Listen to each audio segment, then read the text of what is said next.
well, as each pattern will be completely unique. Make it easy for these animals to spot their friends, enemies, family members, etc. And I'll see here, try to figure out the best area so we can all see them. Look at the zebras.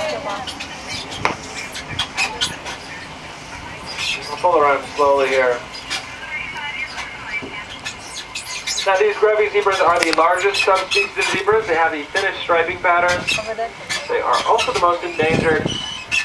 And in addition to being able to tell one apart from one another, thanks to the stripes, we'll pull forward here so we get a good view of this on the hillside.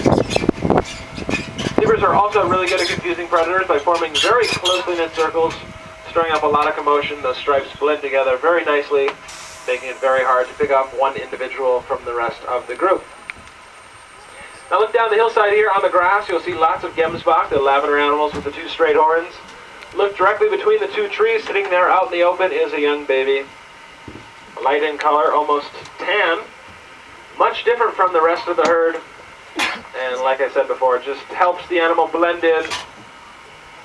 Obviously lavender with black markings like mom and dad is a little bit harder to stay camouflaged than that light brown, which will naturally blend in with those dirts and rocks, trees, etc.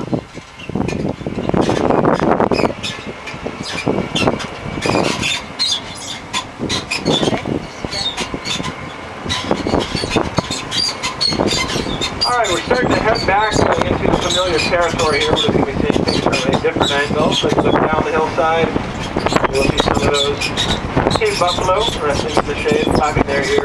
You can see them. The valley off to our left as well.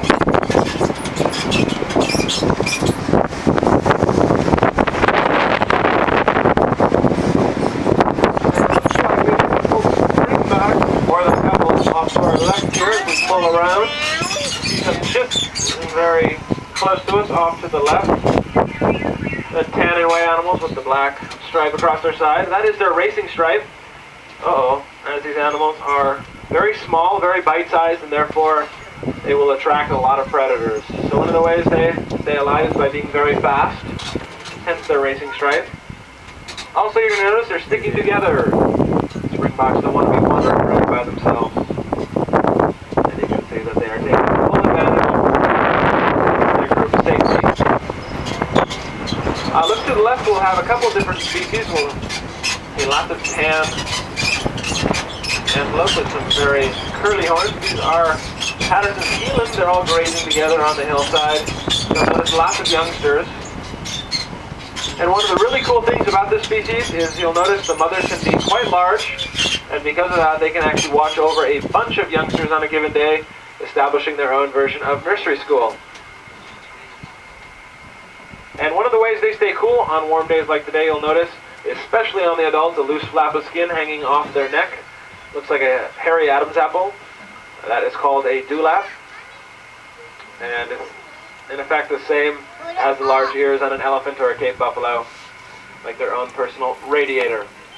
Now all the deer you're seeing to the right may be insignificant to us, because we're used to deer, but in Africa with over 70 species of antelope, they only have one species of deer, so quite extraordinary over there. These are Barbary red deer. You're also going to see some white animals with brown necks, very beautiful horns. Those are scimitar-horned oryx. They have been hunted to extinction. They are extinct in the wild and part of a very extensive breeding program here. Last year alone we released 9 of them back to Africa to be placed into protected areas of their native habitat.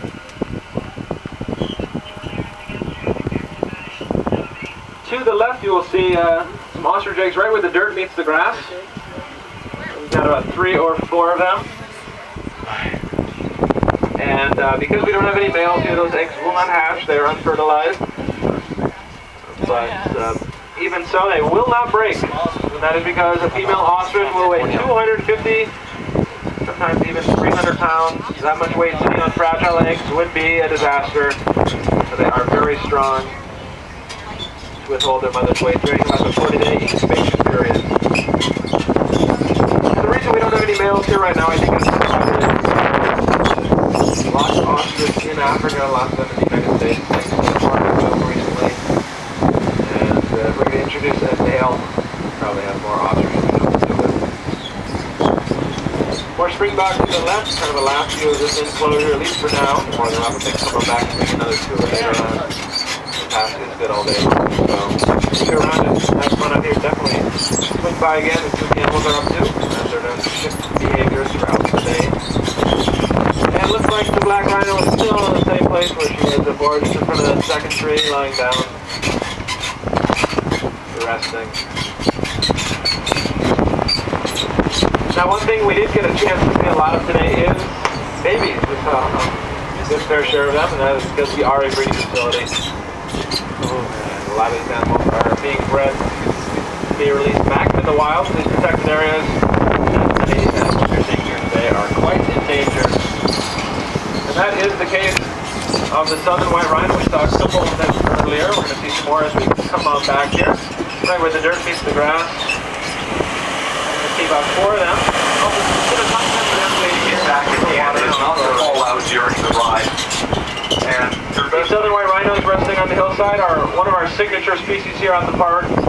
When we opened in the early 70s, only about 1,000 of them remained in the wild. That number today is over 14,000, and they've been moved off the endangered species list.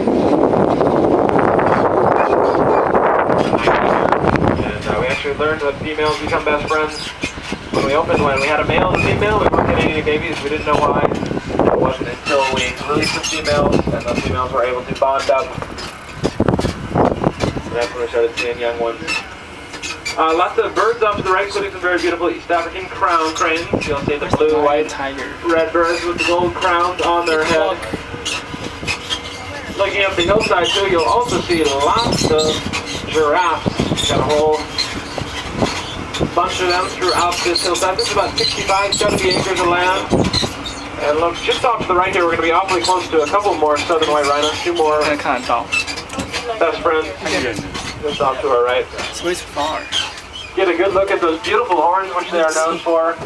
Sadly, which they are hunted for as well. That's why they need our protection, is because of the overpoaching and hunting of these animals. But if you want to know what our rhino horn feels like, just rub your fingernail. Essentially the same material. It's called keratin. Basically dead skin cells and fused hairs. Keratin. And look at that giraffe walking away from us on the roadside there. Check out the way it's walking. You're going to notice, very unique for a 4-legged animal. The left legs will move in sync, and then the right legs will move in sync. And that is something only found on giraffes and camels. Most 4-legged animals will walk like dogs and cats.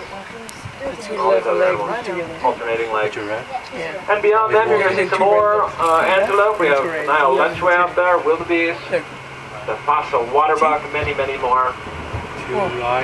Like I said, they are moving around throughout the day, behaving differently. So you can check them out throughout Kilimanjaro Trail, or come on back later and see what they're up to.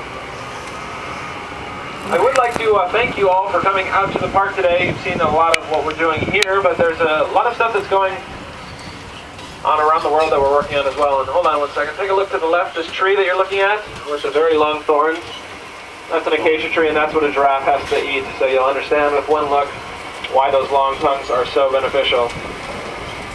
Anyway, we're working on a lot of programs around the world.